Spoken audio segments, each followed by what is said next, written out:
Shut up and sit down.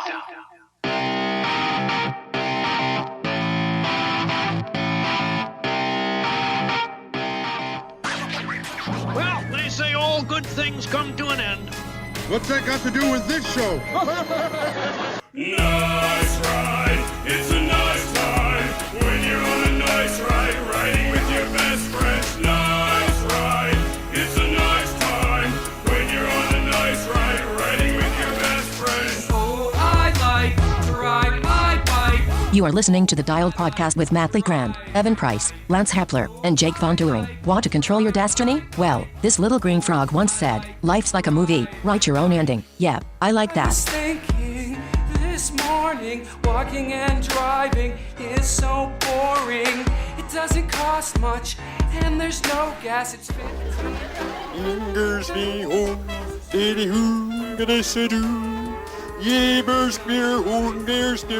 I tell him that I loved him. Nice ride, it's a nice time when you're on a nice ride, riding with your best friends. Nice ride, it's a nice time when you're on a nice ride, riding with your best friends. That was awesome! All right, welcome back to the Dial Podcast. I am Jake Von Turing, and today I'm here with Lance Hepler. Lance Romance in studio. It's good to have you in studio. Thank you very much. It's a good streak so far. Yeah. I'm rolling for Cyclocross is good for us. It is. It keeps him grounded. Yes. Mr. Evan Price. I'm drinking Tatasa this morning. What are you drinking, Matt? This is coffee. From where?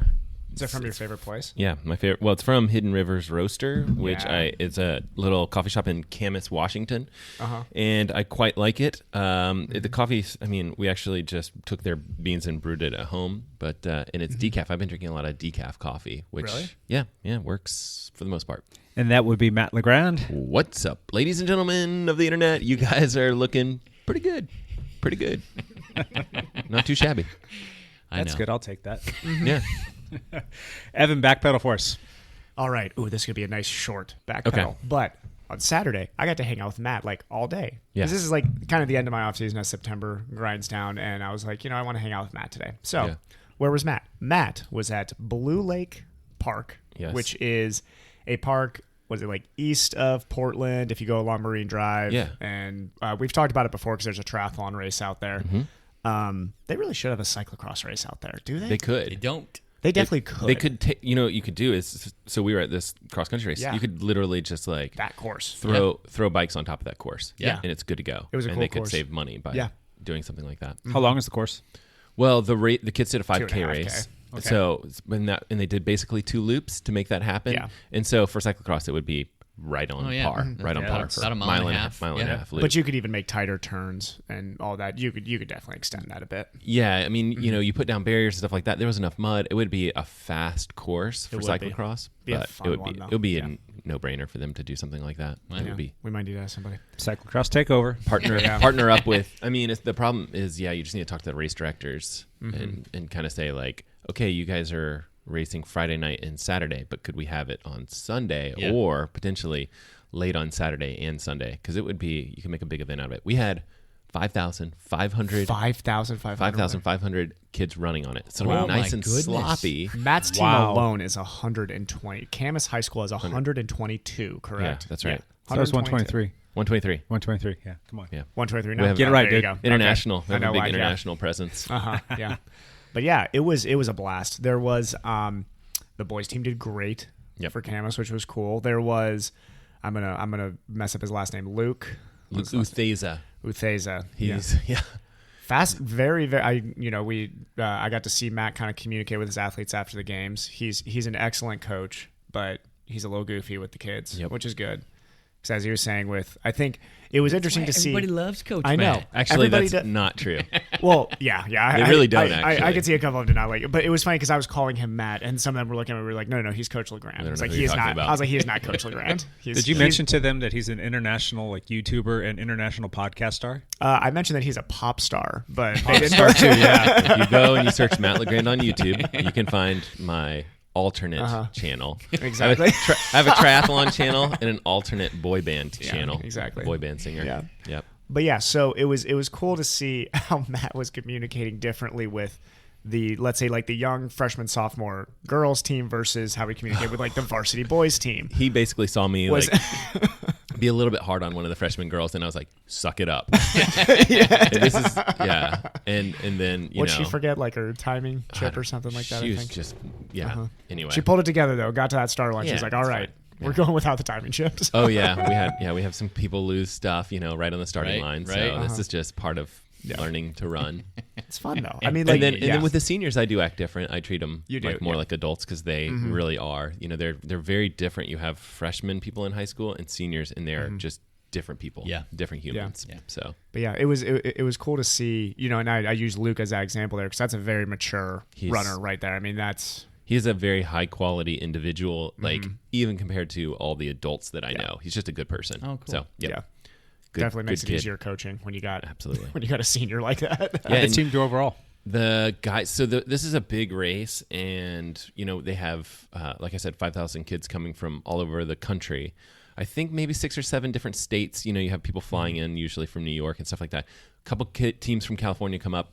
So our team typically doesn't do, that well, and I think this is the best that we've ever done on the guys' side. We were third. We were serious heavy hitting high schools. We were third overall. In the the team that won is a team that we're really good friends with, Tahoma, and we'll race them. They're in our league, and so we'll race them.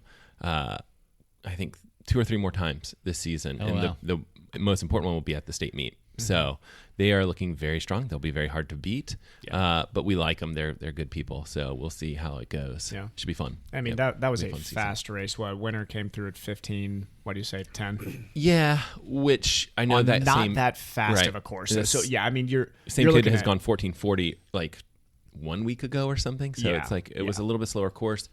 And because if you're going to Nike Cross and Foot Locker, you're looking at kids going 14:30, 14:40 sub 15. to win. Yeah, for sure. Right. So not that far off that pace. Do we have any of our juniors out there? Yes, Elijah Angstrom was there, and we saw him. Came up and chatted with us, which was really nice. How'd he do?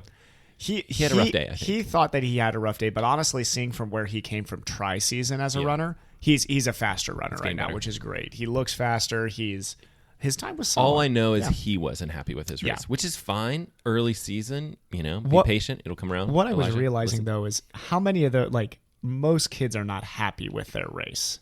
I think once they get done, unless they PR'd, they think they didn't do good. Yeah. So I don't think that some of those kids realize that, not every race is going to be your A race when you have numerous races throughout when you the year. race twice a week. Yeah. But cool. he did well. It was cool to see him there. Maddie Wick out there? No, she was not. No. Gotcha. I think she really is just going to have to do swimming. I don't think She's be just able doing to do swimming right now. Gotcha. Yeah. Yep. They have a lot of rules about kids being able to. You have to do a certain number of practices and all this stuff. That's and true. Yep. You just get stuck with only being able to do one sport at some point. Yep. So And that's hard. swimming's even, I'll say, greedier than cross country with that too. Swimming's very particular about how often you need to be at practice. I'm sure somebody put their foot down with her because if given the option, she would do and she should. all. Yeah. I think she should be allowed to. I know. I would think love kids for her. should be allowed to do what they want to do with sports. True. I think it's tough because then you just have kids randomly showing up. That's true. But what if they're I'm that talking good? to an actual coach here, though. I think you should, case by case basis. Yeah. You kind of say, okay, in this case, I'm happy to share her with the swim team or whatever it is. That's a situation that's different than someone that's just I kind of sometimes show up. Because what if you have a practice. soccer player who is truly a gifted runner and just says look, I feel like I want to go to soccer practices, but I really want to race cross. I'll go to one practice a week and I'll race cross. We make rules okay, if soccer's your priority, then we can't count on you to be a varsity runner. So, you can run you can run JV, you can do all these races, you get to race and all this stuff. But at the same time, we can't necessarily count on you to be one of the people that are varsity scoring that we will need, we will need to kind of rely on. And so that's the line in the sand that we drew basically. And it works. I'm not sure it's perfect, case by case basis would be nice too, but that's not necessarily easy to follow either, right? Because then you have parents that are why is this person doing and running and my kid's not? Yeah. And so you constantly have to deal with that. Gotcha. Yep. Anything else, Mr. Evan? No, that was. Did you train at all? I trained. I lifted. I did a bunch of plyometric stuff. You could be a weightlifter. How much can you bench press, Evan? We're going to say it was more like push-ups, pull-ups, because I would imagine that those numbers, those numbers were not going to be what I wanted to see there. You can bench your body weight. Yeah, I can. I don't even think I could bench press the bar right now. This is the only time in my life I'd be able to beat Jake at bench press, I'm sure. Lance. Me. Want to backpedal? The best part of my week by far was my lovely wife pinned on a number and did a race this week. That Love was those videos. rad. Yep. That was so cool. How cool was that? She got a rite of passage too, but I'll let you tell the story. Yeah, we were at Portland Trophy Cup, the cyclocross race, and they have a big women's field and a big beginners women's thing, and I was going down to race, and Brandy said, I'm gonna come with you. That's cool. And I think it's cool that it's her idea. I think I'll do it. I'm like, what? Really? You're gonna? Okay, That's so cool. This is the bike she's riding is one that we had just got, like literally. We talked about it on the podcast last week about you just purchased it. Like 3 days before. So she doesn't know how to dismount. She doesn't know how to remount. Yeah. She, but she's like, no, I'm going to go out there and do it. And Good for her, man. Good for her. That's awesome. So did she literally figure out the mounting and dismounting during the warm-up? Correct. That's awesome. Oh, that is so cool. She just I would jumped on and have went. just told her stop, get off the bike, as opposed to trying to do like the running dismount. Well, she didn't really do the running stuff, right, yeah. but she did it. She did it. She That's got so out there cool. and did it. It was cool. The women's beginner field had like 50 people in it. There was a lot of. It was really fun to see.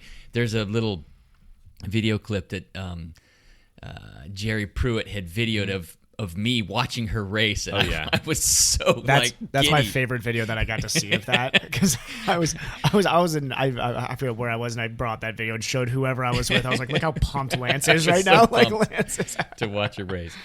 On the last lap, she lost focus and crashed and actually sliced her knee open on her chain ring. And so chain ring, huh? Yeah, Is that Tom Dumoulin? Isn't that what he did to end the season last year? Oh, that's a weird crash. So yeah, she just fell funny and fell right on top of the bike, and so it sliced her knee open pretty good. But she jumped back on her bike and finished the race. Was she a bloody mess? Yes. Nice.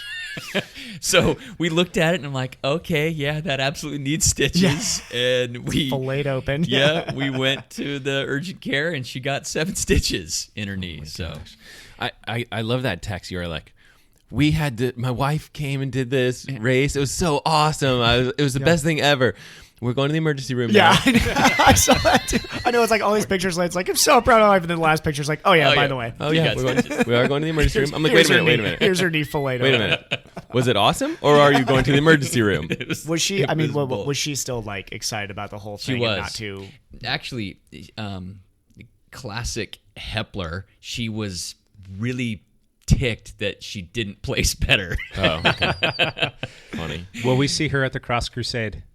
I'm not sure. We might. That starts this coming weekend. How's the knee healing? Knee's healing fine? Yeah, it looks great. Yeah. It didn't get heal up. infected. Yeah. Oh, perfect. They rinsed it out pretty well, but she's still got stitches in her knee, and she's still biked with me a couple of times this week. Wow. Okay. Yeah. So, maybe we'll see. I don't know. That's so Okay. cool. See. So crazy. that was cool. Crazy super fun. Hepler family. I know. I raced a few times as well. 17 times. Trophy Cup that night on Tuesday. I battled with a guy, and just happened. I remounted my bike faster over one of the bears, and so I ended up winning that race. Congrats. Which was great. But the other two, not so well. I know. Actually, I went to blind date, and me and another guy just pulled away kind of from the field, and we were trading off leading, which was really fun, and we were like encouraging each other. He's a guy I've raced with quite a bit, Matt Radich, and we kept trading off the thing, and we had pulled away from everybody, so we thought we were good, and a guy caught us. Nice. Who bridged the gap. Ooh. He bridged to us because we had kind of sat up those like third and fourth laps to kind of rest easy so we could pummel each other at the very end. And the guy caught us, and Matt didn't know he was coming, but I could kind of see him coming. And as he caught us and went around us, I'm like, Matt, that guy's with us. And they both jumped and left, and I lost it. You were like, well, you should have warned Matt. I know. What was your? I'm just having fun out there. I'm not trying to be like. sure.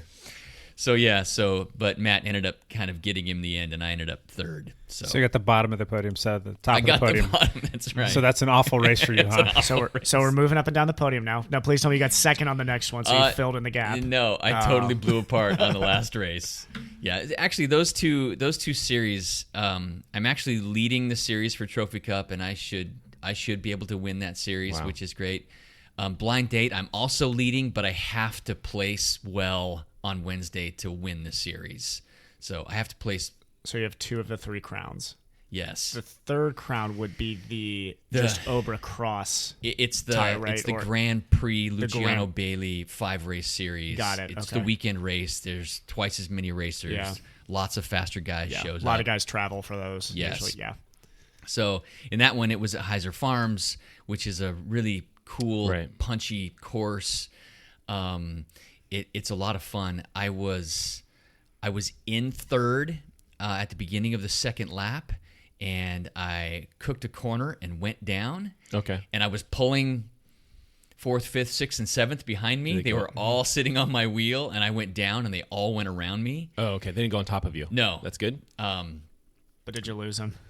Well, my handlebars tweaked, and I couldn't tweak them back, and so I raced you're racing. Yeah, I raced the rest of the race with them crooked. Not terribly crooked, but enough that it killed my cornering efficiency, and that is everything in a cross race. Yeah. It's all about. You didn't have a bike switch? No bike switch? I had a bike in the pit, but I was pretty sure it was going to be slower than what I was racing. Yeah.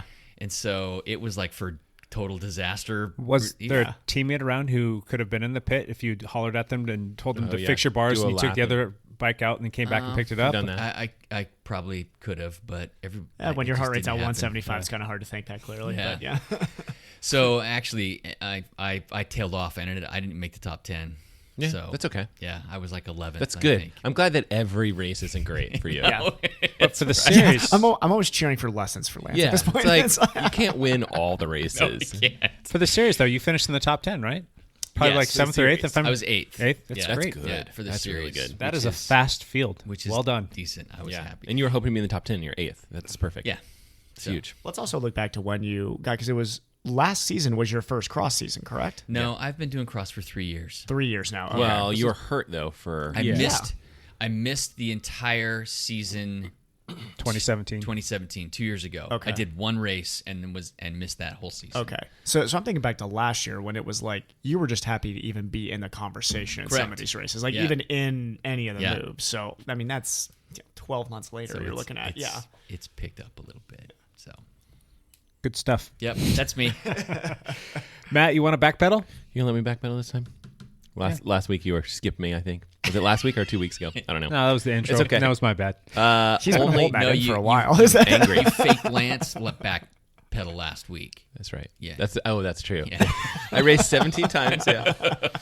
Let's see. Yeah, I just swam 5 times this past week, which is crazy because the shoulder's feeling good in some ways, and actually decent swim week. So I, didn't run very much, didn't bike very much. So keep it quick. What are you thinking on the shoulder? Any surgery to shorten that collarbone up? I don't think so. Just leave her be? I don't honestly like. It's not great. Like it hurts every day. I don't want surgery. No. I just don't like. I look at how Range of rough motion's you good. had it, Yeah. and I'm just like, no thanks. Like if it hurts the rest of my Wasn't fun. life, it hurts the rest of my life. Here's the thing: range of motion's good. Strength is improving. Strength was not improving. Like if you told me every single time you went out for a swim and you were not able to swim more than 1,000 meters and it killed you every single Right. time, Yeah. then I'd be like, okay, Yeah. he's not getting any functional improvements. I But- swam pretty fast on Thursday. I had some. Yeah. It was like this little section in the middle where we did like 4 by 100, and I hit like, I think I went. What did I go? 123, 122, 121, and then 118 or something for meters. And I was like, that's good. I can live with that. Like it would have been faster 6 months ago, but whatever. Like, but not that much faster. 3 or 4 seconds maybe at the most. Like that's within striking distance. Those are solid times. I was happy with that. Yeah, I've swam like twice in the last 2 weeks. I'm pretty sure you're faster than me right now. And swimming doesn't matter that much in triathlon, so it does. You just got to be close. It doesn't matter. In my the races, only thing I'm doing is in swimming. my races, it absolutely matters. The only thing I'm doing is swimming right now, as far as training goes. Yeah. So Taking time off of the Achilles to hopefully heal up a little bit. It's not doing great. I ran 2 miles yesterday, and I'm sore today. So that's. I'm looking for any sort of doctor that owns a scalpel and one of those peg leg things. Hopefully, maybe something carbon fiber. Maybe get something carbon fiber in there. I'm telling you, go Blade Runner. Blade Runner. Yeah, yeah, that could be fun. How about you, Jake? How's your week? My week was another boring week. I was on the trainer Swift 5 days, and then yesterday finally got back outside. It was like almost a carbon copy of the week before. We did a little bit different of an out. We rode from. We had a team ride yesterday. Yeah, we had a team ride. We started with 7 of us. Yep. We rolled out to Multnomah Falls again, and then we dropped the hammer coming back. Well, we actually kind of hammered the whole time. So that's just the way that it goes with that team. It was not turned off at all. That's a good group. Well, I'm guessing that's like Hanel's probably in there with you guys. John Hanel is he likes to work hard. Chris Hanel, sorry, Chris. Yeah. Maybe John Hatfield. I don't know who else was in there. Jordan Rickards was there. Our goal, likes to climb. Yeah, our goal yesterday was to get him the KOM from Multnomah Falls back up to the top of Crown Point. That was trying to get Jordan. We were trying to get Jordan. Well, that did he get it? There's no way. Got it. He got it. He got it. Yep. He's probably that was held by a pro before, wasn't it? That's a pretty. Coveted, I'm pretty sure that was held by a pro, a Portland pro. What was his name again? Eric Langerstam was one of the guys who had it, and Dwayne. Oh, really? Dwayne, so Eric's he's a pro triathlete. He's a pro triathlete. Lagerstrom, but close. Lagerstrom, I was close. Yeah, close. I never can pronounce his last name either. And then there was another I thought it was Farr, local hero. That's Dwayne, what I was thinking was Farr. Yeah. Yeah. So that got it by about 10 seconds. He beat Lagerstrom. What? Oh my! Yeah. Just a reference. Lagerstrom is at his prime, is one of the best triathlete cyclists. Yeah. Pure cyclists out there. Top 10 in the world's at the half Ironman distance like a week or two ago. I mean, he's legit. I'm surprised. No, he was. Was he 12th? No, he was 20th, I think. Oh. But his bike split was way up there. He's one of the best bike splits. Yeah. Case in point, the segment that Jordan was going for was like 8.5 miles and 1,000 feet of climbing. About that. About 1,000 feet of climbing. Is he still a 3? Yeah. On the road? Yeah. Well, he doesn't race that It's a much. forced upgrade. When Eric did it, he did it alone, and with Jordan, we let him out for 6.5 miles. But there's a reason why we let him out. Yes. Because the guy that had taken it and was holding it was let out. So like, well, if he could, correct. Dwayne had been let out. Okay. Yeah. So I'm gonna go lead out Eric. There you go. But it's gonna be with a van or something, like a car situation. E-bike. It was so much fun to ride with everybody. We were not turned off at all. It was 60 miles of hard effort, and that segment where we were working for Jordan was just so much fun. We are on our limit. 5 of us leading out Jordan, and as each one would peel off as we would pop, and it was just really fun to do. Yeah, Hanel led first. I was on Hanel's wheel, so he pulled for about a mile? Mile. And then I went up there and I pulled for almost a mile. And when we were going out there, we were just hammering all the way down and doing all the climbs and all that stuff. And had we not stopped to take pictures and use the bathroom and chit chat, I would have been fine. But my legs started to tighten up a little bit because it was kind of cold yesterday. I think it was 43 or 44 degrees. It was the coldest day since like the 1940s in Portland for a day in September. Yeah. Wow. So like as soon as I peeled off to go to the back, the line came by me and I went to get back on. I'm like, wait a second, my legs aren't letting me catch on the wheel and they're just kind of going away. I'm like, yeah, see you guys. And I still went kind of hard to catch him. And then Lance did the same thing. I popped as well. Yeah. And then I caught up to Lance and he and I rode to the top together. But it was fun. Was the segment from Multnomah Falls to Crown Point? To the very top of Crown Point, right before the Forum. Right. So that's there's a huge flat section, right? It's like 2 miles of flat before you start climbing. It's all rollers and it's all rollers. It's like 5 miles of that. 5 miles. Rolling. It's rollers. Really not much of a climb. It's more just roll, and at the end you climb. We did get the KOM on the flat section as well. I figure working together like that. Yeah. By over a minute. I bet.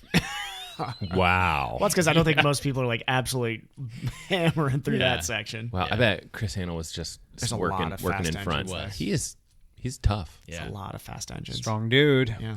So that was a fun ride. It was good. It was good training effect. I was pooped last night. I was pretty dehydrated too, so I was kind of dealing with some cramps. But I did snipe a couple spots where I probably shouldn't have. Did you? On the way out. Well, we were coming back on Marine Drive, and Lance is thinking in his back of his head, we're going really fast. We're because we were holding like 30 miles an hour on Marine Drive with it. It was a group of 7 of us again. Yeah. We lost one of our other guys because he got a flat and he went back, and then we picked up another guy from bicycle training. I don't remember his name. Alex something or other. Yeah. And so he sat in with us all the way back from like basically the women's forum back to where we started. And we were motoring. We were on Marine Drive so going. Much fun. We were holding about 30 miles an hour the whole way through. And so we're probably a quarter of a mile from the very finish. And Lance comes just blasting around from the back. Thinking that whoever is in the front gets the. That's what I was trying to do. High on the list or whatever it is. It might not be KOM, but it's pretty high on the list. Yeah. Chris Hanel sees that. He goes, "Damn it, Hepler!" And he just got out of saddle and started sprinting after him. And I jumped on his wheel, and Lance had put too much of a gap, and we just let him go. Lance is like skipping pulls for one rotation. I didn't skip any pulls, but I did come from the very back. Nice work. And I did not get even in the top 10 on that segment because wind is big on that particular segment. Yeah. So this is for people that aren't familiar with our particular area. The Marine Drive that they're talking about is just along the Columbia River, and it's flat, and so it's very exposed to wind. And then the hill stuff, you're talking about going along the Columbia River into the gorge. And so there's some really cool hills and climbs and stuff like that, like windy road climbs. Really kind of reminds me of like a classic tour type climb or whatever, where you have these windy climbs in their narrow streets and just beautiful place to ride. It's gorgeous. So it makes sense for you guys to do that ride every week. It's a good one. It is good. It is good. Hey guys, how about some Leadout news? Who wants to start? I'll start. I was going to say, are we going to go from international to local or micro? We call it micro. Well, let's start international real quick. I have a question for you. What do you guys think about Rohan Dennis, his antics, and him getting released by Team Meridian Baran? Didn't he win? No, he didn't. He just won the second time trial. World champion. He won the world time trial, and Meridian just dropped him. They actually terminated his contract. It was his comments about the bike, September 13th or something like that, but they didn't say anything because they didn't want to disrupt his attempt at the world championship again. And then as soon as he won, they're like, "Oh, by the way, you're no longer with us." So see ya. Oh man, Dennis has every right to be as angry as he wants to be about any of that situation. Could you imagine that? Like that would be like your boss at your job being like, all right, I'm going to fire this guy in 4 weeks, but I'm going to give him a new project and tell him that this is a very important project. Well, he wasn't racing for the team. He wasn't wearing. He was racing for that's Australia. True. Yeah, you're right. He's racing internationally. If anything, if you ask me, it was classy by his team to not do it before to really kind of throw him into a tailspin, get him all pissy. But was he being a bit of a prima donna through this whole process, though, of not liking the bike and maybe not gelling with some of the people? I mean, you're still a professional. BMC bike quite a bit more. That's what he raced on. Yeah. I know. It's like you can take your Specialized, or no, it was the Meridian. Meridian. And everybody was speculating whether or not he was going to ride a Specialized, but he pulled out his BMC that he raced on. And he loves loved. BMC. Yeah. So, I mean, he raced on BMC for years and loves it. That's really when he was at. Well, I mean, now he's still very strong, but that was really when he was becoming one of the best time trials in the world. He's riding on a BMC, so I don't blame him. So this is the good debate, I think, is. If you're a sponsored athlete like he is, you're not really allowed to badmouth the company or the bike or anything like that. So that's your job. Yeah. So, and he lost his contract because of it. Yeah. I don't think he outwardly ever blasted the bike though. He just said it didn't fit him as well. Ride it. But he was riding on a BMC, and he was going to basically just black out the BMC down tube, the lettering on it, and it's just going to be like an unmarked bike. But everybody knows exactly what it is. I was going to say, look at it. We all know the bike's well enough. The other side of the coin. He's not supposed to badmouth the bike, you're supposed to ride your sponsored gear, I would think, at that level. So the other side of the coin is that bike was significantly slower. From all the stuff I've read, people are like, this is one of the best time trials in the world. He's on a slow bike. Look at what's going on. Like, equipment does matter was the argument. Don't you think he should have done his homework before signing with that team to know that that's what you're going to have to ride on if the bike's crap? I think some of these riders get very hamstrung by these teams, though. Yeah. I really think they do. Gear selection. In the cycling world specifically, I'm really just going to always side with the cyclists because I think it's very shady what a lot of these companies do, and I think it's I think it's very unfair to the cyclists how they have to operate in the cycling world as a professional. So I agree with Matt that if you're sponsored by companies, you got to ride the sponsored gear.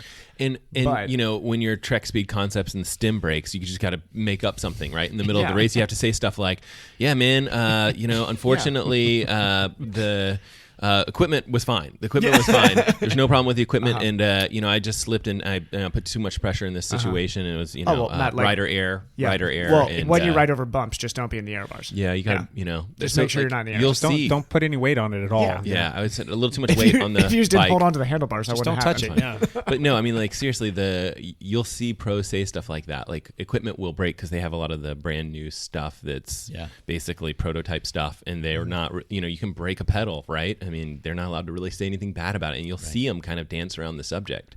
To me, they are not making enough money for that to be fair. Like, I'm just very frustrated with the entire, like, this whole situation. Yeah, endurance world in general, how they treat the professionals is terrible. I mean, especially at the cycling level. It's terrible. Yeah, you know, and on the cycling world, they don't have a lot of power because they're part of these teams. Yeah. And they're, you know, it's like, I have to do whatever everyone else does or else I'm not going to race world tours. But then, you know, on triathlon is so much more individual and you'll see stuff where it's like, you don't like a bike, you can switch companies. You can switch your own Triathlon's sponsor. different because you have like a lot more individuality with it. But like the cycling world, these guys get trapped on these teams. They really do. And I mean, I know the guys that we hear about, you know, we hear about these big deals and they're like, oh, Philippe Jalabert makes good money. You know, Vincenzo Nibali makes good money. Smaller guys. We don't talk about the 20-year-olds who get onto these teams. Yeah, we don't talk about the 20-year-olds on these teams that, you know, it's almost comparable to what happens to Kenyan runners when they get poached by European scouts. Yeah. You know, I mean, you're looking at guys who, hey, travel to Europe with us, live in crappy motels, and as soon as we find somebody who's faster than you, kick you to the curb. Not even give you a ride home. Right? Yeah. You're on your own. Yeah, literally goodbye. Yeah. So what do you think? He signs with Dimension Data to stick on his BMC bike, his beloved BMC time trial bike? Is that where he's going to land next year, you think? That's a good question. I think it'd be cool if he was with Dimension Data. I love that team. Yeah. It'd be a cool team. But I think Cavendish is out there too, so they've got some money. Is Cap still with them? He was, and I think he's done with them as of this year. Is Cap still racing? No. So, and Rohan, he's talked about wanting to be a GC guy too, and he might have the chops to do it. So it's like a Tom Dumoulin type. Yeah, we'll see. Yep. Yeah. Interesting. We're seeing more of these time trialist specialists that are like, yeah, I'll try this GC thing, and they do pretty well. So there was some other bike racing that went on this past weekend. You want to talk about that? Well, just this little. It was kind of a swimming race, I guess, too. The men's elite race, aqua bike. The men's elite aqua bike. Yeah. So the world championship for cycling was in Yorkshire this last weekend, and it rained a lot. To the point where if anyone wants to look at funny YouTube videos, there's that clip rolling around somewhere. This guy just completely trying to go through that puddle and just. Who was the time trialist? Yeah, he tried to cut the inside corner and basically hit. I mean, the poor guy just like went into a pond basically. He went like knee deep in the water on the bike and just like he pops up like, what happened? How awesome would it I'll tell you what happened. Yeah. He tried to aqua bike it. He tried to ford a river. Get a group of kids standing there all with the signs, and then they give him like a score. Exactly. Yeah, just right on that corner. 9 out of 10. Diving scores. But yeah, I mean, it was definitely the men's road race was the one that I watched in full. I watched the highlights of the women's road race. And I watched a couple of it's cool to watch like the juniors and the U23 stuff. Yeah. But really one of the more interesting and controversial, good for podcast stories from the weekend would be in the men's U23. Did you guys see the result there? Yes. So there was a young, I believe he's Dutch, correct? Yes. Yeah. He was really the favorite for the race going in because, correct me if I'm wrong, he had won the time trial. He had won the time trial. Yes. And I'm going to butcher his name. Say his name for me. Nils something. Nils. We're going to go with Nils, and we're going to get his last name here in a second. But he's, I mean, very, very promising. Anybody who's been following, he was incredible through the juniors ranks as well. He comes into the road race as the favorite. He has a crash and then a mechanical at late, not that late in the race. It was with like quite a lot. There's still like 100K to go or something. It was like 120 to go. 100K left. So he crashed. He separated his shoulder. Yes. He like popped it back in. Yeah, this kid's tough as nails. And then tried to catch back up to the peloton and used the team vehicle, drafted the team vehicle to catch back up to the peloton. For the record, he was not the only rider during that race using that. Lots of people do it. A lot of crashes during that race. A lot of using the team vehicles to get back on. Part of the video, He probably towed the line on what could be, because I think in the cycling world, yes, there's a hard line. Don't use the team vehicles. Yeah. But everybody does it. Everybody does. Yeah. If you've crashed and trying to just get back to the group. Yeah. If it's in the middle of the race and they're just trying to get back to the group, it's one thing if there's 10K left and he's going 50 miles an hour behind a car. Like, that's where you're like, all right, you got to follow the rules. So he gets back to the peloton. Yeah. He doesn't make the final breakaway, but he pulls a group to the final breakaway with like 500 meters to go. Drags a group back.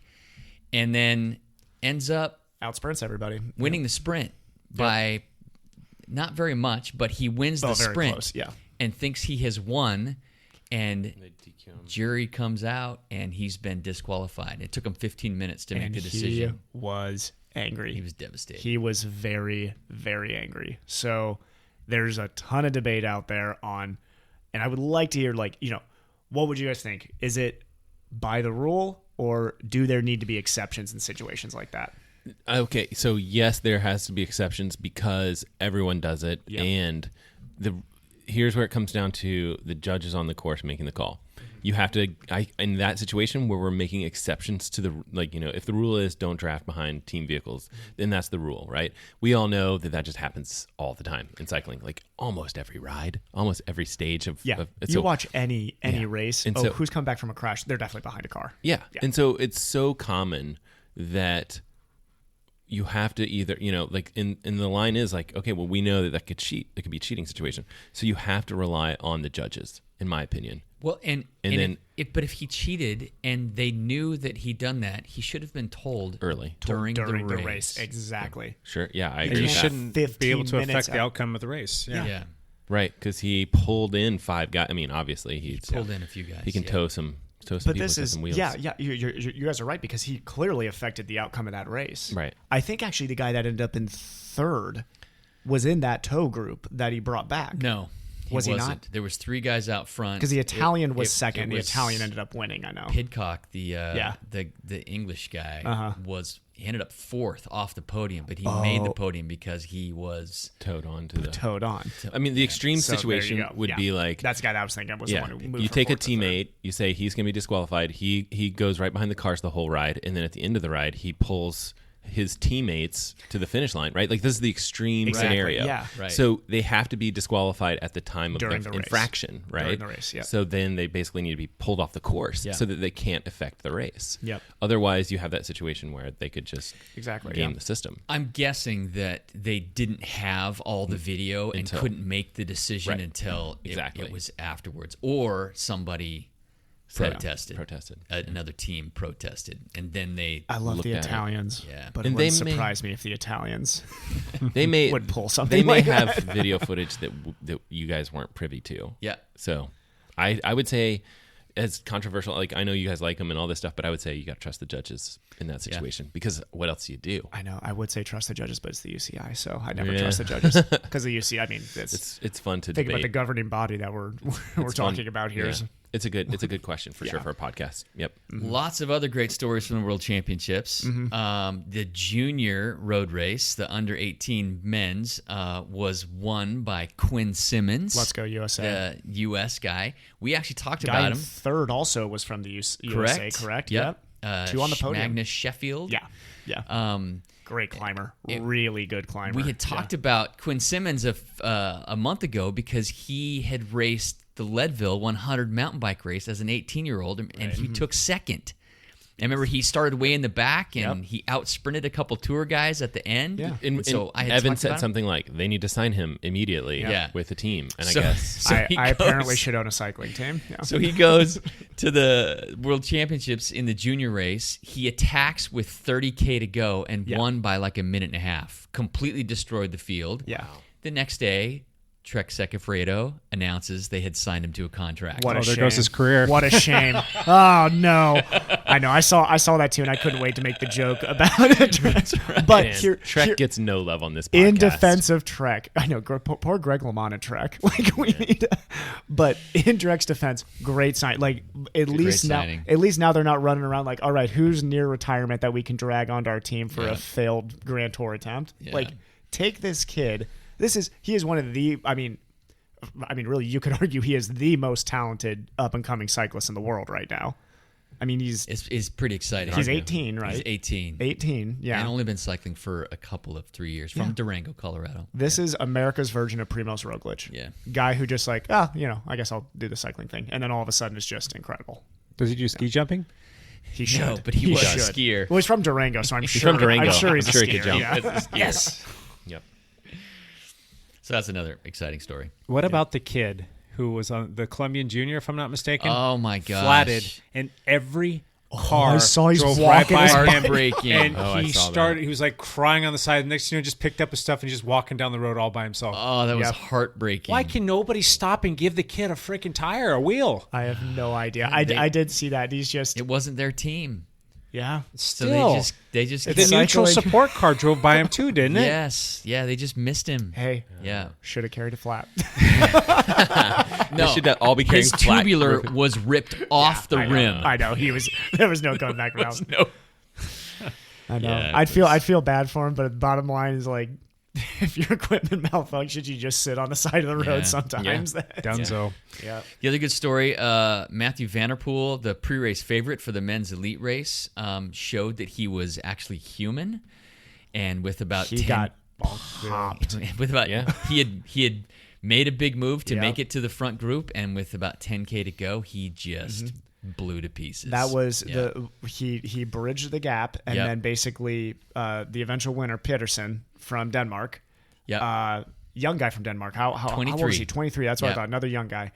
The eventual winner of the race, and absolutely the most deserved. He did a ton of work all day, but got to the front, really started pushing the pace, and Vanderpool wasn't even able to hold fifth wheel. They interviewed him, and he says, I was feeling great, and all of a sudden, my legs were gone. Yeah. I mean, it's like a 180-mile race, isn't it? Or Correct. something crazy. It was so 230K. 230K. Yeah. What is that? A lot of Used miles. his last bullet for the season, like one Yeah. race too soon. Yeah. Yeah. What about So. Chloe Daggert? Or Daggert, however you say her last Chloe name. Daggert Owen. She, the youngest female world champion Was she? Yeah. ever, 22 years old. Yeah, young. She won the women's elite time trial. Correct. And she crushed the field. It was a minute and a half or something. It wasn't A minute and 32 seconds. a minute and 32 seconds. She absolutely crushed the field. Yeah. So she's just on a different level. She's the one that went to the Colorado Cycling Classic and won all 4 stages. Yeah. And won She all won the every jersey race. and all won the- everything. I'm so glad all these like incredible performances on USA soil this year just got like validated at the World Championship and be Yeah. like, oh yeah, these riders are absolutely legit. and in the elite women's road race, Chloe was in the final group, and with I don't know how, like 10K to go, she made a huge attack to try to win, and it didn't stick, and she ended up 4th just off the podium. She didn't like sit in the group to just. It was a brave move though from her. Yeah, very brave. She like went for the gold instead of just being on the podium. Yeah. And Sometimes that's what you got to do. Yeah. Good for her. She'll be back. I was She's gonna got a say, lot of promise. And you love to see that promise there. tenacity Yeah. too. Like there's a mindset to that. Gotcha. That's, yeah. It was a lot of fun racing to watch. Any quick local stuff, Lance? The big cyclocross race this weekend in the men's 1-2, it was won by our own Robert Cummings. Wow. Good for them. Yeah. Continued Yes. dominance. Robert had taken a trip back east to race a couple of the UCI big cyclocross races and had crashed in a training ride and wasn't able to race. Oh. And so he wasn't able to race for several weeks. Broke some ribs. Yeah. Ouch. But he came back and won the men's 1-2 race. So Nice work. Kind of I exciting. was happy to see that. Good job, Robert. Yeah. And Hayden Weirman, our junior, decided to race the men's 1-2 race as well this weekend. Good for you. He's been winning the 2-3 race, and he decided, Gotta try it. I just got to try it. And so he was sticking with the front guys for a while, but he crashed in a tricky that. spot. And so Flatted too again, didn't he? Yeah. Was it so? Yeah, the crash looked weird. So It did. there The there photo was from it looks this very strange. there was this mud section Yeah. that was at the bottom of a ravine, and the mud was not. It was very thick, not like peanut butter. Like the ruts in it were like a foot deep. Oh wow. And so you came into it with speed, and you had to you had to pick a line and ride the rut. Otherwise, if you got offline or off balance, you would crash. It was like peanut butter, wasn't it? No, it was way thicker than that. Way thicker than peanut butter. Like you could see how deep the line. They were 12 inches deep. That's crazy. And so, if you just got off center a little bit, you went over the handlebars. Or if somebody picked the wrong line in front of you, it was a tricky spot. Gotcha. And that's where he went down. Lots of people went down there. I saw a couple videos. Yeah. Made me chuckle, but yeah. Sorry, guys. We're the ones in those videos.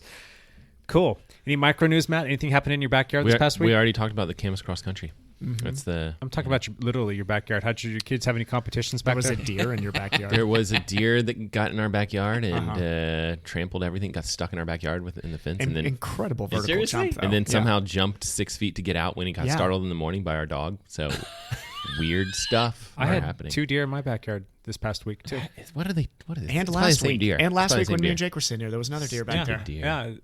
With its little You were kid. here, too, and I went to go let my dog outside. I'm like, go get him, Zeke. Good job, Zeke. They ran one way, and he ran the other, and I'm like, you idiot, the other way. I was like, where'd they go, Dad? All right, guys, how about another listener hot lap? You guys want to do this? Yeah. Let's do it. All right, we're going to give listener Laura Andersen a call. See if she's there.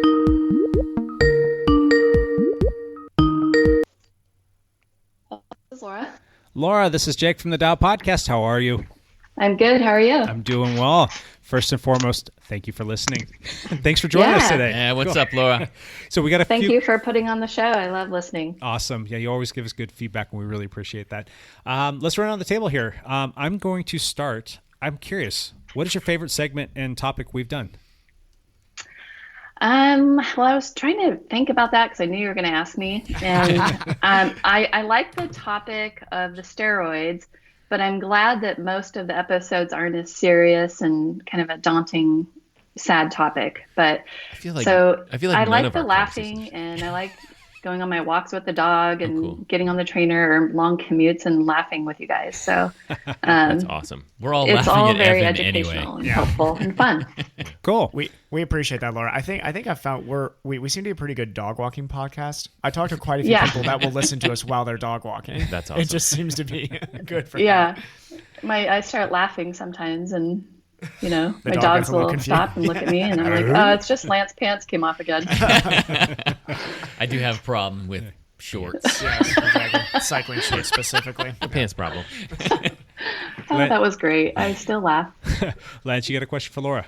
Laura, what's your background? Is it cycling or triathlon? Or I hope it's not triathlon. I believe it is. You're in for I'm only new to triathlon scene in the last 3 years, and I was in law enforcement for 15 years, and I just didn't have the time or energy to really do much in those years. So, but before that, I was track, running, a swimmer, and tennis player. So shoulders kind of took a hit during all that, and kind of got into I was like, you know what? I need to get out of this profession. It's too hard on the family, being a working mom and having 2 law enforcement officers under one roof. So I thought, you know what, I really want to take better care of my health. So I started doing triathlon. So it's been good. And so that's kind of my background. Half this table really supports you there, Laura. I promise you. Thank you. And my goal this year, well, actually it was last year, was, okay, I'm going to get out and do a bike race. And then I had 2 shoulder surgeries. So I'm hoping that this spring that I would be able to do a bike race and get out there. And, I'm really exploring, maybe I'm going to be a bike racer instead, Yes. If I can't swim, I can't That's swim. I mean, I love swimming, but if it's not going to happen, it's not in the cards, then I got to get out and do something. So That's bike racing is a lot music of fun. to my ears It right is. there. It's a lot of fun. it looks fun, and I really am eager to get out and do one. I'll admit I'm a little afraid, and that kind of, you guys are, I think I get my question later, and I'll ask that question later so we can loop back to that. But go ahead, Evan, go. So, Laura, I know you have 2 young children, correct?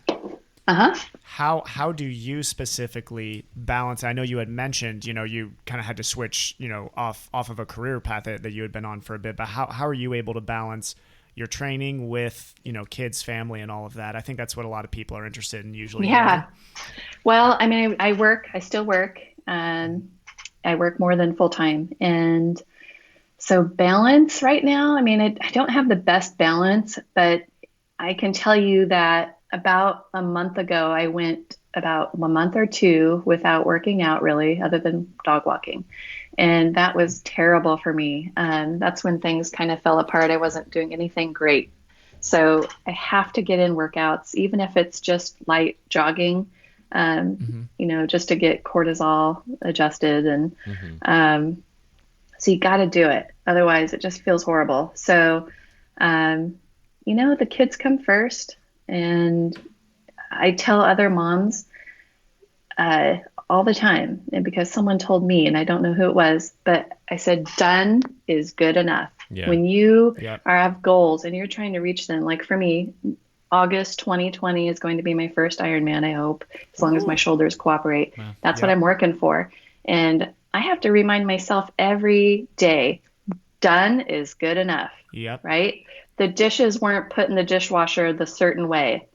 Well, they might not come out as clean. Done is good enough. Are the floors mopped? Yeah, like it wasn't on hands and knees, but they're done. Yeah. No, so, Laura, is that going to be Ironman Canada that you're looking at?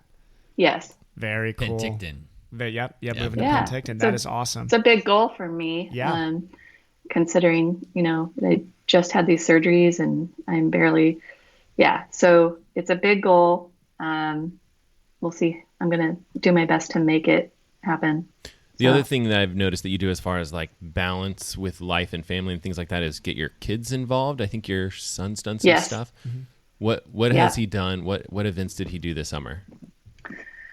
That's a good question. Let's see. Columbia River, maybe?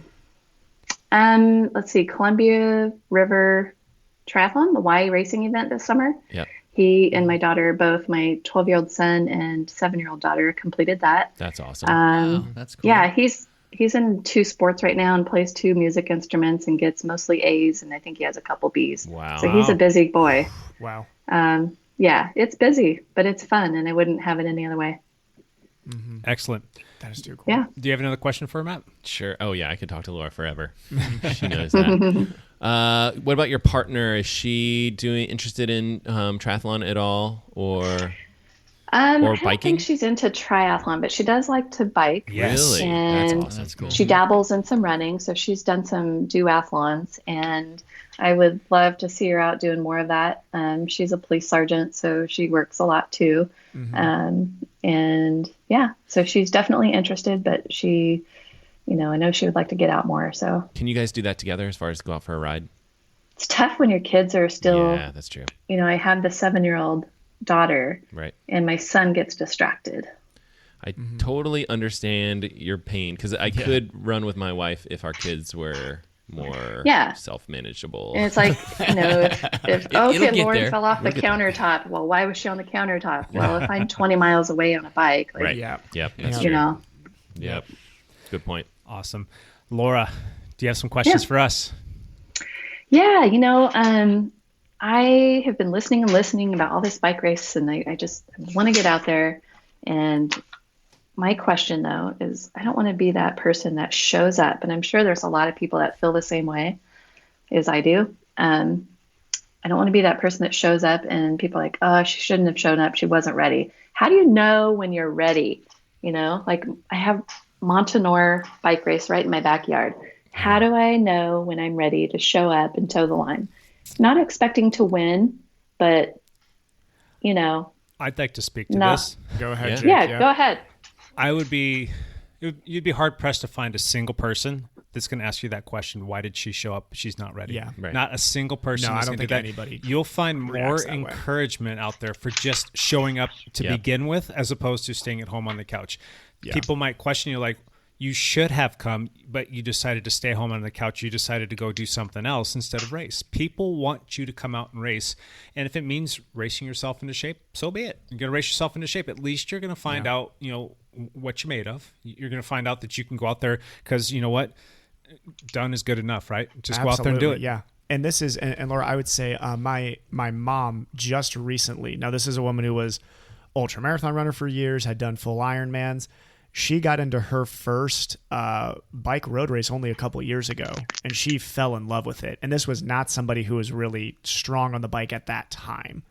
And she was so nervous going into that first road race. She was like terrified nervous. Yeah. Because, I mean, she had done most of her training was indoors for years. She would ride outside, but it was with triathletes always. Yeah, and you're not going to go out there and line up with Cat 1, 2s, and 3s. No. You're going to go out there, and if it's your first bike race and you're just putting your toe into the water for the first time, they're going to put you in a category with other people that are going to be feeling those same nerves. They're going to have that same anxiety and those same questions and self-doubt.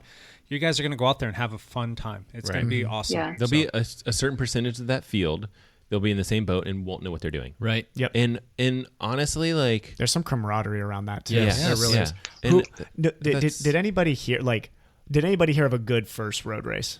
Like a result where you were like, I did awesome. Yeah. No, I don't think so.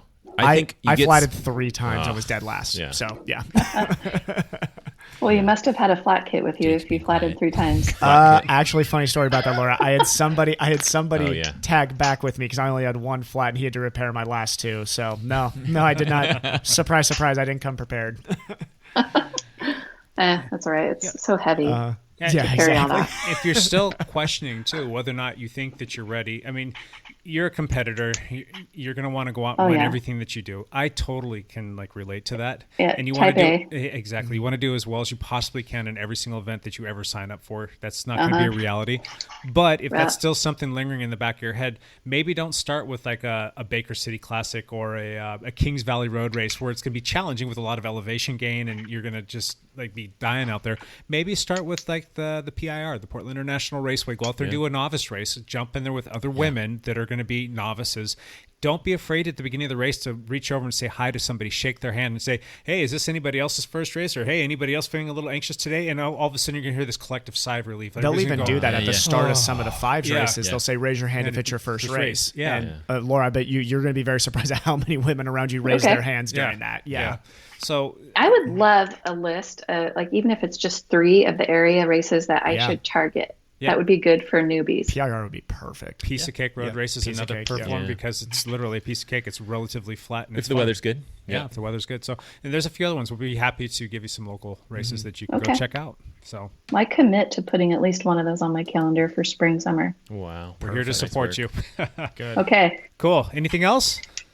No, just, it's just awesome to be on the show and I appreciate you guys for doing what you do. And it's very entertaining and, Thank you. Mm-hmm. Thank you a lot. Thank you, Laura. We appreciate you guys for listening. Really, I mean, the show wouldn't be what it is without people like you listening. So, well, heck, if it was just you listening, we'd still do it. Oh yeah, I would still do it. Oh, good. I would be your biggest fan. I'll cheer you on. Cool. Well, we wish you all the best. Thank you so much for listening. Thanks for coming on today. We'll talk to you soon. Yeah. Thank you. Bye, guys. All right, Laura. Take care. Bye. All right. Here's our topic for the week.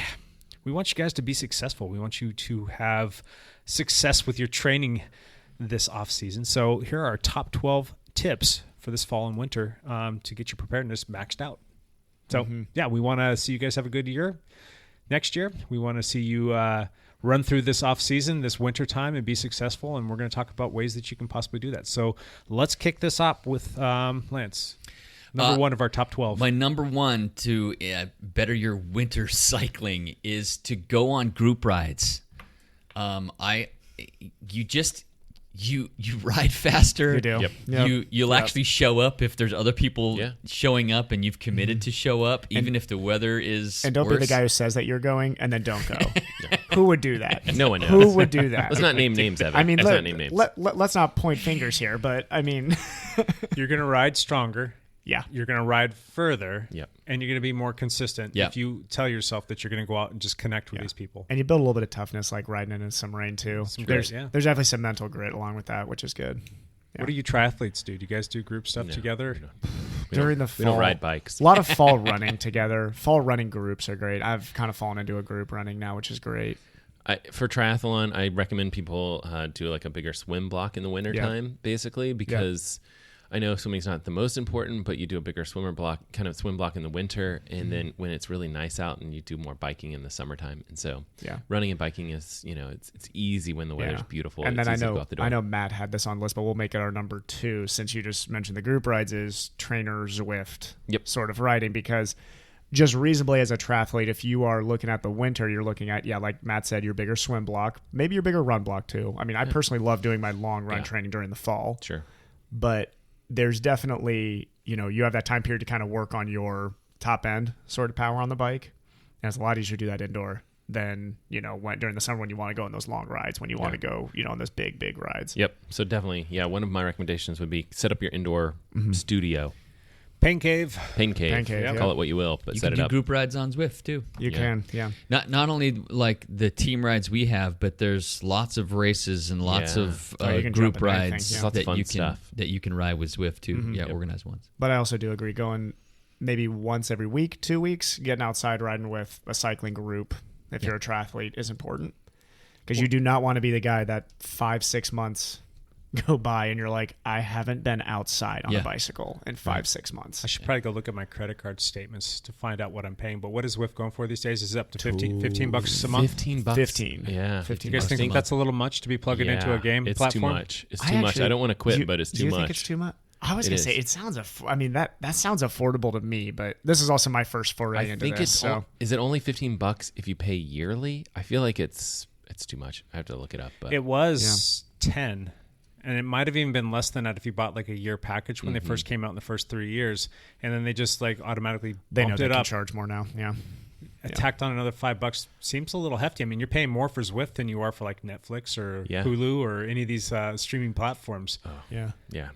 Do you think maybe Netflix and Zwift can marry together? Well, I would like, exactly. That'd be good. I would like for them to, set it up to where, because I think a lot of people are probably not using it in the summer. I think that's probably why they jumped it up so much, is because so many people turn it off from April till October. I use it during the summer, but I'm going to, I don't know. I think it's too much. What do you think about Wahoo purchasing Trainer Road? Do you think that there's going to be something going on there? I know that they purchased Sufferfest. Is that what it's? That's what it was. It was Trainer Road still. Oh no, yeah, you're right. Sufferfest. So that's kind of a shame because I met the Sufferfest guys before. Good people. Really good people. Yeah. They were awesome. I was so hoping that they were. Don't feel too sorry for them. They got paid out. That's true. I know, but I was kind of hoping that they would be like the stick around. Yeah, like kind of. Wahoo's already starting to try and push the whole Sufferfest thing. Do you think they're going to try and build a platform to basically make it a fully encompassed Zwift-esque sort of thing? Yeah, they should. I mean, Zwift still needs them because they're they need all trainers out there because they need people to have trainers to plug into. I was going to say who has the upper hand there at the end? I would say Wahoo. Well, because they have the whole platform. Yeah, they're not alone. Zwift can't exist without Wahoo. Wahoo now can exist without Zwift. Potentially, yeah. I mean, if they have Sufferfest, they can just. It all depends on how they go about doing it, right? Yeah. Like, so if they're like, you get to buy a trainer and you get a free year of this, service, then that makes a lot of sense for them, right? Because then Zwift is totally left out in the dark. Yeah. So that's a nice, marriage of things. And I just think all of these companies are kind of start to marry up a little bit, which I don't love. I like the separation. What do you think about the potential of Garmin purchasing Zwift? Now that they own Tax Neo, that becomes a direct competition because you would have Wahoo and Sufferfest versus Tax Neo and Zwift. Correct. With Garmin backing them, which is huge. So Garmin is big, but Zwift is also a pretty large company, and so I think the price tag gets a little unrealistic to buy Zwift, whereas buying something like Sufferfest or Trainer Road, and I know the Trainer Road guys are not interested in selling, but like they are if the price is right? I mean, so it's like any of the smaller companies are chump change for Garmin, or even like Wahoo can pay for these companies or whatever. But like Zwift is a different breed. That's a software company based in Silicon Valley. It is they have investors. They're valued significantly higher than any of the other companies that are in the same marketplace. More users than anybody else. They have more users and they have a different evaluation. And then randomly too, you look at it. There's Pelotonia in there, which if you're talking about the vast majority, talking about the Peloton cycling thing? bike, yeah. I mean that's an online. It's basically a trainer bike that comes to you and has its own built-in online. I consider that a competitive. That's a competitor. Company. Okay, so here I was going to bring that up. Yeah, Garmin has Tax Neo. They just came out with the Tax bike. Wahoo just came out with the Wahoo bike, and that's a direct blow at the whole Peloton. Exactly. And some of these companies have that have actually had. I know Wahoo has their new bike, but some of these companies have had some of these bikes. There's like that Watt bike I think it's only in England or Europe or somewhere. Yep. But like these companies have been around with these bikes and things like that. Peloton is interesting because, again, similar kind of situation to like Zwift. They make equipment and they have a very different target market, and their numbers are really big. Yep. They're not going to get purchased by someone unless it's like I could see someone like maybe like a big company like Nike purchasing them, but not Garmin. Those Garmin's are fitness enthusiasts, not cyclists, in my opinion. But there's a big segment of people that are using that, and if they think that they can woo some of them over to check out, like, hey, you do this Peloton thing where you watch some person sit up there and go, "Yay, you ride faster." Now you can go ride with other people, and you can have your own bike indoors that's got all these cool features to it. Do that instead. I mean, if I was a person that was just into fitness, I'm going to look at that and say, that looks more fun to me. But then again, I haven't done the Peloton ride. I could see Peloton buying Zwift or something like that. I mean, Peloton. You think their pockets are that deep? I think that their investors' pockets are that deep. The people that are investing in Peloton have deep pockets. Trainer wars. But I also think we could have a whole podcast on literally just like trainer wars. Well, like, I'm going to do a video. That's one of the things I'm planning to do this fall is like a Nice. video series, and it's going to be called Zwift Versus, and I'm going to talk about Zwift versus Trainer Road, Zwift versus Sufferfest, Zwift, and then the last one is going to be Zwift versus Peloton. And I think that is an interesting thing. It's very different target markets. Yes. I just also find it ironic that Peloton is a group that sells very much to the non-cyclist. Yep. And it's funny because that word spin class. Oh, I find it funny because I have a couple of patients who have looked at buying one and they don't know what the word Peloton means, which is this hilarious irony to me that it's the beginner company. You know, like it's the company for beginners and nobody knows what a Peloton is. And Peloton sued. Is that somebody's last name? Peloton sued a different company. Wait, was it Peloton? I might be getting my companies mixed up. I think they sued some company that had named something such and such Peloton or whatever. Yeah. They sued them. They were like, "Hey, you can't use our brand name." And we're like, "Peloton's not your brand name, buddy." Like if this word's kind of been around for a race in your entire life, They're like, you can't just lay claim to this. Peloton just means group in French, doesn't it? I think it just means a large group like in that, French. Yeah. Anyway, I think Peloton's a very different beast, and I think that there's a lot of eyeballs on them for sure. Yeah. So. Interesting. All right, Matt, was that yours? I know you kind of like... right. I wanted to let people know. Yep. I have others for sure. Go for it. But yeah, definitely get your indoor stuff set up because when it's really gross out, it's nice to be able to hop on the trainer and do something. Yeah. Another one that I think is worth doing kind of around this time of year. I mean, it depends because I feel like everyone on the East Coast they've got like a heat wave going on, and here it's the exact opposite. It's very rainy. It's very cold. It feels like indoor training time. But usually around this time, I go ahead and switch tires, and I put on like some gator skin type tires and stuff like that. And usually I didn't, I'll look at the tires and I'll say the ones that I had last winter didn't get that many miles on them. I'm okay to reuse these again, but I like having the extra puncture protection because the roads, when it's really wet here, a lot of like gross stuff washes up on the roads. Yeah. And it gets a little bit more sketchy as far as like stuff. And I'll have those tires on, some sort of more durable tire all the way through the spring, because I think the spring is another time when it's still pretty gross. Yeah. Mm-hmm. So that's a good one, Matt. Different tire. Switch tires. I like the gator skin tires. I bet you this table also kind of likes that one for a puncture resistant tire. But there are other options. Yeah, there are other options for sure. Yeah, I would run that on a rain bike. I still run the GP on my bike. Continental makes a great. Yeah, I was gonna say they're new GP 5000 tubeless. Yeah. That thing is so great. It's not bulletproof to perfection, but it's pretty stinking close. I could be completely wrong. I almost need to message him. I think David Goodman, has been on the GP. Yeah. And I want to say he's at like 75 rides. I think he's almost at 80. I think he's almost at 80. And it's funny because he's been documenting it on Strava how far he is. The other thing that people could consider is going with a wider tire, like a more, I don't know if people, we've been talking about wider tires on this podcast. I don't know if we've really been talking, seems like we've talked about it before, but like it's another thing that, if you haven't maxed out your clearance on your bike, like might experiment with a wider tire just because it doesn't matter that much if you're going faster on a lot of these rides. Done that for the last 2 seasons. Go wider. With the 28, a little less tire pressure and a little bit more contact area so that when the roads are wet, you're getting better contract. Worth it. Yeah, better. All right. That's two recommendations for the price of one. Hey, buy one, get one free. BOGO. Boom. For the fall, I think a good recommendation is get off your bike for a little bit. Take a little bit downtime, a little active recovery. Do something different. Is this a triathlon? Maybe run or swim even?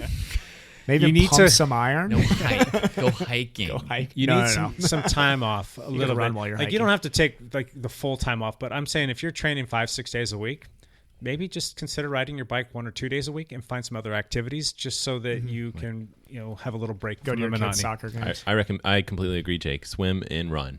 Yes. Yep. Active recovery, baby. Get yourself healed up from all that crazy long cyclocross does stuff. everybody? I know one person here doesn't take an off seasonal. I know Lance does not. I haven't for the last 2 years. I've been the last I'd say 4 years. September has been my month where I just I'll race in the beginning of September and then basically Shut it down. Yeah, just shut it down for the whole month. Does everybody else kind of have a consistent time period where they shut it down? Not consistent. I need to heed my own advice. Injury, I know, obviously. Right. So an injury would can cause ruin like a that, downtime, and then post Ironman race, typically I like to do a couple weeks where I let the legs come back around. So more Train by swimming. feel. Yeah, just train more by swimming. feel. Yeah. So I'll get away from structured training. I won't go as hard. Just kind of go out and ride and use riding to put a smile on your face and just to keep yourself sane. Yeah. I don't know if I necessarily take a full block of time off. I'm partly saying this, so I'll go back and listen, and I'll hold myself accountable for doing what I'm saying. Yep. But that's just my 2 cents on that. Lance, you got another one for us? Yeah, winter clothing tips. Oh yeah, that could be Because if you're riding outside, it can be cold. And one of the things I always have trouble with is keeping my feet warm. And so if you don't have winter booties, you need some, but sometimes that's not enough. Yep. And you watch those Global Cycling Network videos. They do some fun little videos about aluminum foil and stuff. Yeah. So, and I actually did that yesterday. How'd it work? I didn't wear. I had wool socks on, which are a bit warmer, and then I wrapped my toes in aluminum foil, and then I put them inside the shoes. And I didn't have shoe covers on, and it was okay. So you put the aluminum foil directly on your skin? No. over the sock. Over the sock. Over the sock. Gotcha. Wool socks, and then wrapped my whole forefoot in aluminum foil, and then slid them in my shoes. And it was. My feet were okay until I got home, and I was still freezing. How much money could you make if you made a shoe that was impermeable to water and had toe warmers in it, like electronic toe warmers? I mean, seriously, you would make all the money. How has that not become a thing? I don't know. They do make winter cycling shoes that are much warmer, but they don't have warmers in them. And are they waterproof? Because around here we don't care if they're waterproof. Warm. They just need to be waterproof. I've still yet to meet a pair of booties that are waterproof. I mean, none of them are. They'll take a little bit of spray for a little while, but the next thing you know, they're just completely soaked. And then at that point, it almost becomes. I almost wish I was just barefoot in these shoes right now at this point because they're just soaked through. Well, at that point in time, though, it helps keep the water in there. Then your body heat will warm up the water. Kind of works like a wetsuit a little bit, and you will stay a little bit warmer in theory. And I think that's why some people wear the neoprene. Right. It's the same concept, but your feet are still soaking wet. They're still soaking wet. Yeah. If you had a shoe or a shoe cover that was completely impermeable to water that heated your toes, go make that. You make yourself a mint. Yeah, but then if you seal it up like that, then you sweat inside there, and then I'll take that over being cold and just nasty. Well, there's some good boots like clip-in boots that are, you should maybe you could explore it. I don't think you're gonna love them. So in Idaho, they're like boots. In Idaho last year, I did a ride in 8 degrees. Oh wow! And the roads were snow covered. Yeah. I was on my gravel bike. I wore my heated insulated boots. I just didn't clip in. Yeah. My feet felt great. I just couldn't clip in at all, which was. Do you know what feels better than doing that on a day like that, Lance? Running. Yeah. Did you have you guys seen those mittens that come onto the handlebars? That's cool. I've never. Claws. Is that what they're called? Well, I mean, they're usually the lobster sort of ones, which is the. I've never used them. Just your thumb and fingers are all one. Have either of you guys used them? Or haven't? Split into two. I've ridden with people who have them. I want to try them. Or they that have great. windscreens over over the the bars. Jay Small. Yeah, Jay Small. That's has his company. He made those. Seriously? He has a patent on those. Yes. Wow. Ingenious Jay. I just saw it on Jay's bike, and I'm like, oh, that's pretty cool. It's so kind of goofy looking, but it's cool at the same time. Yeah. So I bet if it's it so works. much warmer. So you talked about shoes. You talked about toe warmers. Let's talk about a few other things. And I noticed that you were wearing the same bib tights that I was wearing yesterday. Yes. They have a Gore-Tex layer built into the front of them. The whole day, it's 43 degrees. It's windy. It's cold. my legs felt fantastic the entire time. Granted, they're not the most water impermeable. They're pretty water resistant. My legs felt great. But they're from Castelli? They're from Castelli. Castelli, yeah. And if you were just to have worn a regular, because we have team bib types made by Castelli, but they don't have that same feature built into them. The wind almost goes right through them. They'll keep you kind of warm, but it's not the same. So having that little layer of Gore-Tex makes all of the difference in the world for your legs. The same thing. The vest that I was wearing yesterday, same concept built into it. The base layer shirt, did you wear your... I had the base layer with the Gore-Tex front. It just keeps all of the wind off of your body, and you're just not nearly as cold, especially when you're flying down marine and it's 30 miles an hour and it's cold out. You don't feel that. I felt great the whole time. Yeah, that's awesome. True. So let's rattle off a couple more. Yes, Evan, go. Or no, Matt, where are you going to go? No, go ahead. Just Evan. run around the table. Sorry.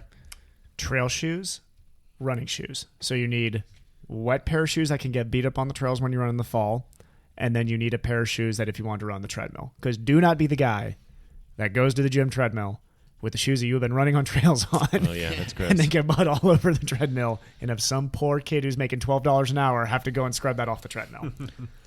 Speaking of shoes, Evan, anything else on shoes? Did we talk about? Yeah. So there's some very affordable ways that you can also dry your cycling or running shoes. You can take newspaper, shove them in there, and then take a fan, which I have in my room. You just blast the fan on them, and then you pick them up the next day. You take the newspaper out. Good to go. And then there you go. Yeah, you're good to go. Yeah. And then we had talked about, maybe, do we already talk about this, like shoe dryers?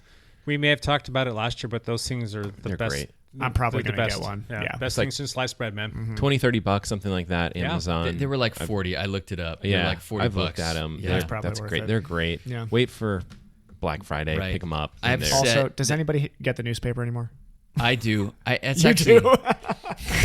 Old man Lance. I did. Well, I did for a it's while. Do you really still get the newspaper? When somebody asks me share something people don't know about you, That's what you I say. I say I read get the the paper every morning. I got it still the read first- the actual newspaper I every miss morning. being great. as a kid. That was my thing. I would read the newspaper every morning. I miss it. So I just need to come over to your house, Lance. I'm going to read the newspaper. That's, with you. I've always got the paper. Yeah. Okay. That's nice.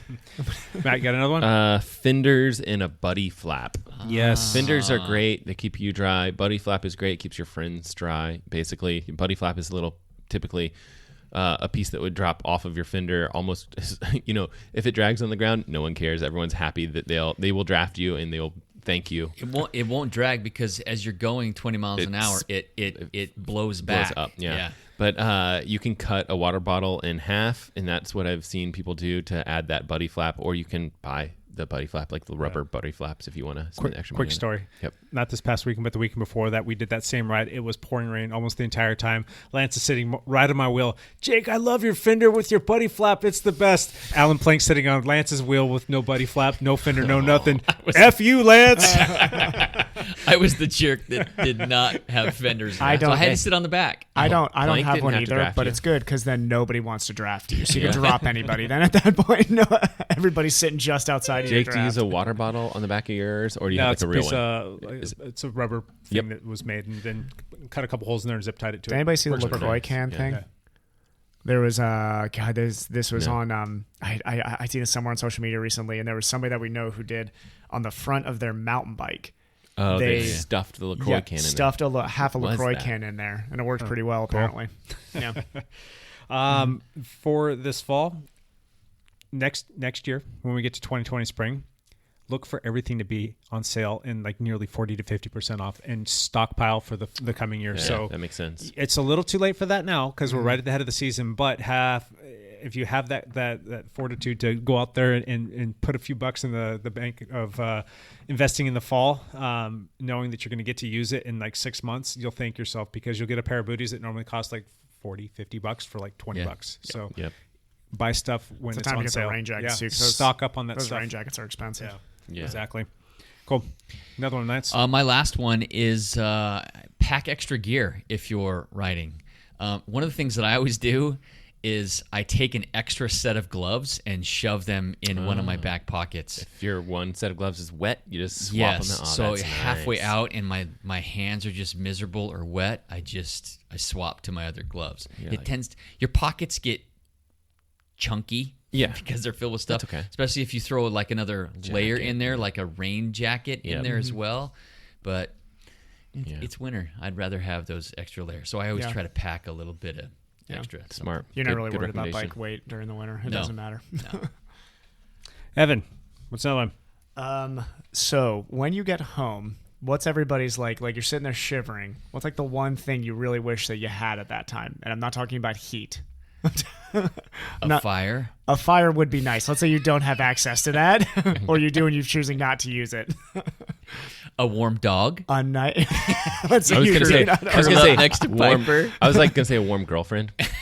And I What said if- dog. And you said dog. What if you live in a very lonely, cold apartment? A blanket, okay? You refuse the to turn answer's the a heat blanket. on. The Refuse to answer- turn the heat on. You can't crank up the thermostat. No, you do not touch the Don't thermostat. touch it. Don't touch the thermostat. Listeners, we want to hear from you. Do you not own a blanket? And do you need one? If you get a nice warm blanket, that is. I also generally only take cold showers, so I usually will take the shower right when I get there because you're already cold and shivering, especially after the run because you're just very, very cold. Once I get in, take the cold shower, come out immediately. I have this big, very warm blanket that I'd like to pretend I got myself, but actually Cassie bought it because my other blanket was really terrible. It was like looked like a shawl that like a 90-year-old woman would own, and So it was not warm. You put your Speedo on, you wrap yourself in the take blanket. a little snooze. Exactly. Yep. Yeah, and you can't wear too many clothes. You got to be wearing the Speedo because you want to trap your own body heat. And that. Yeah. And there you go. So everybody needs a warm blanket for when you get home. Or turn the heat up. If you don't have that option. What's your teddy bear's name? I used to have when I lived in Ohio, I had a big fluffy golden retriever named Kelmy. So he was a warm. He was the cuddle toy at that point to keep you warm. Yeah. Yeah. Here's another one. This will be, I think, my last one. Think about building yourself a rain bike, a dedicated rain bike for riding outside when the weather is just terrible or the roads are beat up. Something that you don't mind, like if you accidentally forget to clean it up, or if the chains get a little stretched, or if it's just one of those things that you can kind of beat up a little bit and go ride consistently outside, and you don't have to worry about pampering it or babying it like it's your race bike. Just think about maybe putting together a little rain bike for the off season. My TT bike doesn't touch the road during the rain season. Yeah, as it doesn't even see the light of day. Yeah. You've got a rain bike, don't you? I do have a rain bike. It's actually titanium. It's the frame is 20 years old or something like that, and it's a fantastic rain bike. My problem with it is it doesn't have disc brakes, and every time I get on it, I miss the disc brakes so much that I'm like, oh man. So, but I have a dedicated rain bike that has dedicated fenders on it. Yeah. That if it's really disc brakes are great for the rain too. And that's the thing. Rim brakes. It's the time you want the disc brakes is in the rain, and then get crud in your rivets of the rim brakes all the time. Yeah. And make it a challenge too. See how cheaply you can put together one of these bikes, and go out and maybe just buy a frame set, and then start parting and piecing things together. And it'll teach you something about a bike. It'll teach you about all the parts, how they go together, and you'll learn how to service it, and you might learn something about cycling in general. There's a lot of people that go fixed gear too, because it's the cleaning thing. Yeah. Matt, wrap this thing up. What's your last one? I think I'm out. I think I went through my few lists of things. Okay. Well, that was 11 things, so I'm going to toss in a 12th. Let's go. Try something new. Gravel racing. Yeah, gravel riding. Gravel riding. Go do something different that you haven't done before. I'm not swimming. Biking. Running. Running. No. Practice transitions at home. Practice transitions in your house. As a cyclist. I think this goes in hot tubbing, yes. I think this goes in the vein, though, of recovery. Just go try something new and don't go after it read a crazy. Book. Go out and hammering like a gravel ride, but go out and explore. Go see nature. Go do something fun, something different. Stop, take some pictures or what have you.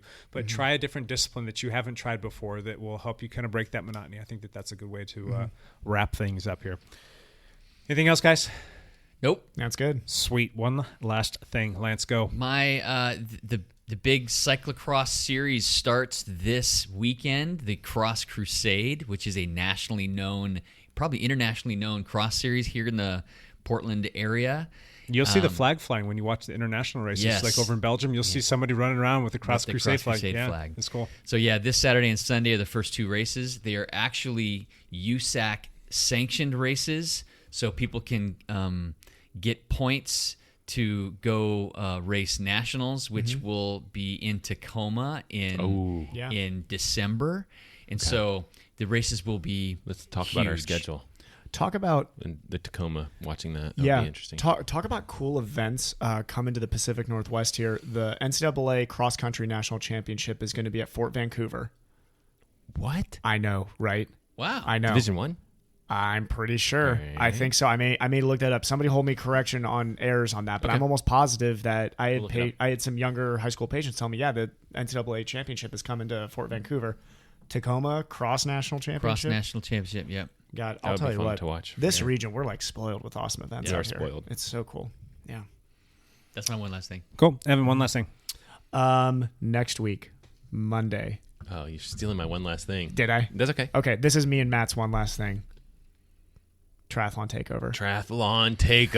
Bwomp, bwomp, bwomp, bwomp. Look for the views of the podcast and subscribers to spike through the roof because it's going to be a triathlon, double the viewers. Triathlon takeover. Oh my gosh. Internationally famous. We're going to go right the internationally famous dialed podcast triathlon takeover. And we may have a special guest. We need to see. We're hoping to get. We're trying to drag some triathlon. Alan, come on. Triathletes on, yeah.